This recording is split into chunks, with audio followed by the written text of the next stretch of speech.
Comedian Utatubu, hebu tuambie kuhusu wale wadada wanaokula taratibu wakijifanya hawana njaa.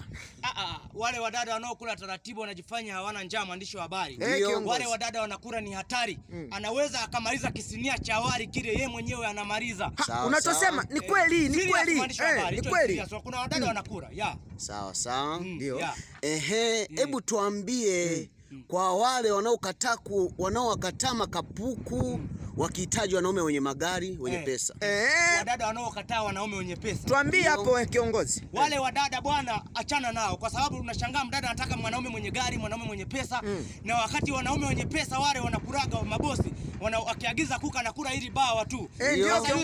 Wadada hao ambao wanataka wanaume wenye pesa, unashangaa yani mgongo wa kuku ule ulivyo mgumu ule, mwandishi wa habari anamaliza mgongo wa kuku ulivyo mgumu. Alafu ufichi kiongozi, ufichi. Paka ile miguu ile ya kuku anakula huyo mdada. Na tukucha nato anafukia blaza. Utaweza kuacha kuku wewe mdada? Utaweza kuacha kuku wewe mdada unayetaka wanaume wenye magari unakataa wanaume makapuku? Na wakati mgongo wa kuku tu ulivyo mgumu na unakula. Anakula, mwandishi wa habari. Sawa, Comedian Utatubu. Mashabiki zako wanahitaji kujua ahadi yao ulioahidia tarehe 29 Oktoba. Wanahitaji kujua ile ahadi yao umefikia wapi? Ndio kiongozi, ndio. Mwandishi wa habari, laki watapata, ila sasa kwenye maandamano sitakuwepo, nitakuwa Malawi kufuatilia kusimamia michongo ya ng'ombe.